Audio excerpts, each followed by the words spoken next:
welcome back to another video.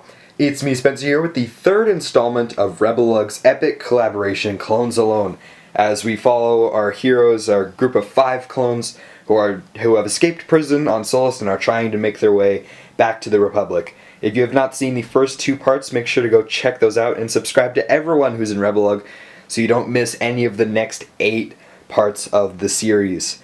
So yeah, without further ado, let's get more into depth with this part of Clones Alone, this abandoned supply clone base that they're raiding to try and find anything that they can to try and get back to home. Alright, so as I mentioned, and you probably saw in the intro, this is an abandoned clone base from whatever battle took place here on Sullust.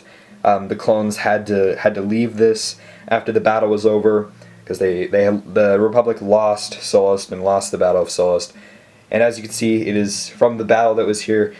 Many parts are just destroyed and crumbling, many craters and just broken parts of the base. It's been abandoned for so long, there's even lava flowing off the top of the base. As you can see, the terrain actually continues up here. This is a very slope-like base. It goes down a big slope and starts down here, and then they probably carved it into the side of a mountain, and it continues up here. But there's actually lava coming off from the top level that it's just been gone, and people left it so long ago that it's just so unmaintained that there's literally lava coming off of this base. It comes down here and goes into the natural lava pools down here. Right now the clones are basically just scouting everything out, trying to see what they can find to use to get off this planet and back to the Republic, and maybe they might need it in the future. They've managed to actually get a couple of speeders here that they're going to take to their next location that they got the coordinates for, to get as far away as they can from that prison and get off the radar of the separatist. They've also clearly discovered that there's a V-19 here, but it is out of commission right now. It was being worked on when this base was attacked, and they weren't able to finish it and complete the V-19 because it was an outdoor hangar, and you know that's not the most best way to work on a ship in the midst of a battle.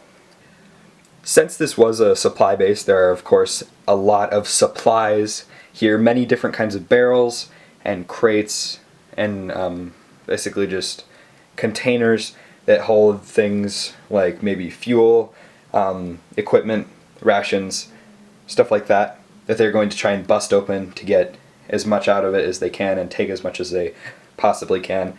And also, in addition to just having generic supplies, this supply base also has vehicles like the V-19 or this ATAP down in the hangar and those speeders that they are planning on taking with them.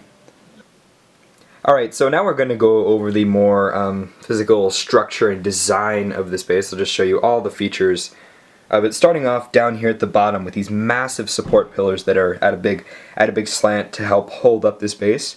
These actually turned out pretty nice. They're all surrounded by tiles, and I thought that they went into the ground pretty flush and had a pretty nice, they just look really nice, I think. Wedges right there for that corner part. This one's actually really destroyed because it got hit by a missile or something, and then there's like seared pipes going up and down it that are, one's actually bent and they're all broken and stuff.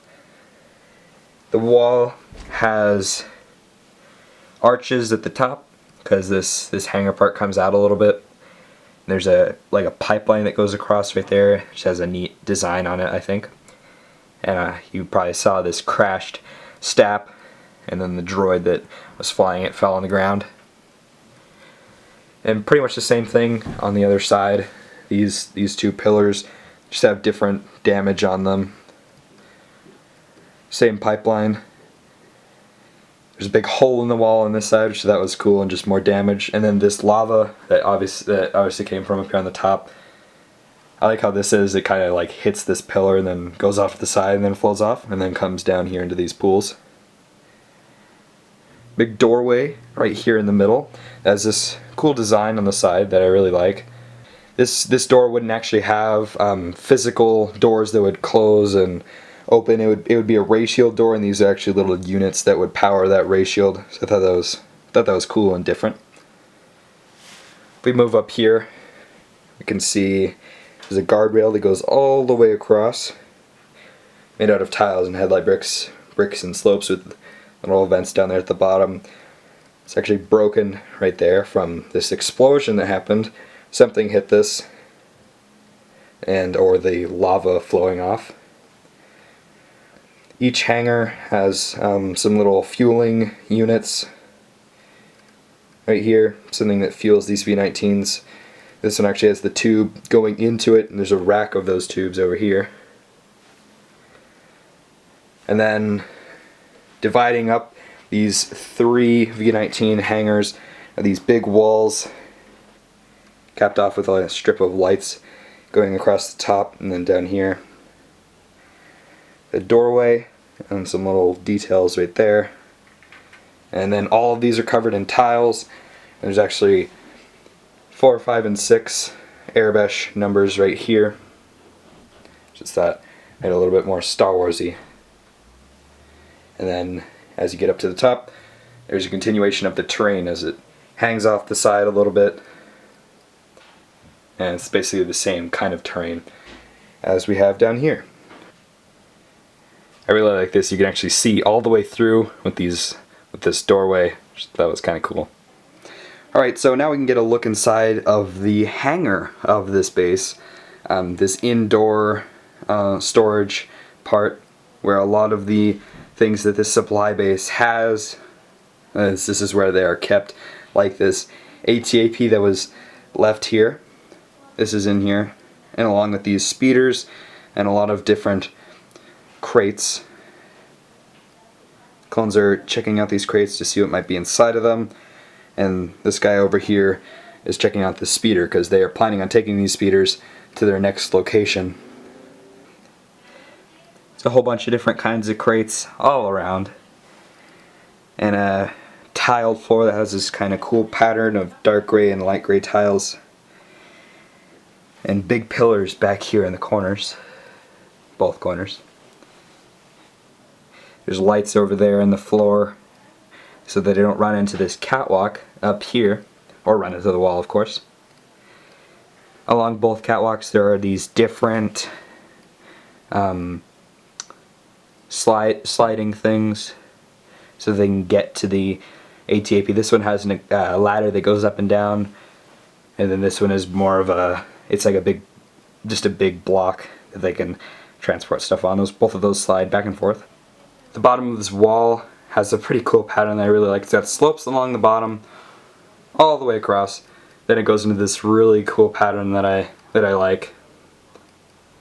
The back side of this pattern is why there's that pipeline along the front.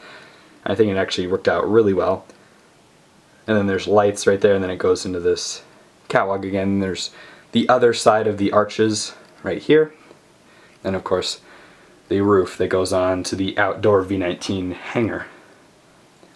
Alright, so I hope you guys enjoyed this video. This was the third part of RebelLUG's epic collaboration Clones Alone, where the clones raided this abandoned clone supply base so that they could continue their journey to get back to the Republic. Make sure to subscribe to everyone in Clones Alone, or in RebelLUG, so that you don't miss any of the next 8 parts, and check out the first 2 that already happened. Links will be down in the description, and you can find the schedule in the trailer on any of our channels. Also make sure to check out my Instagram because I'm posting things on there all the time. You get updates and just little cool things that I don't put into any videos, or you see a lot sooner than you see in an actual update on my channel. So yeah, make sure to leave a like if you enjoyed this video and subscribe for future videos. See you guys later. Bye.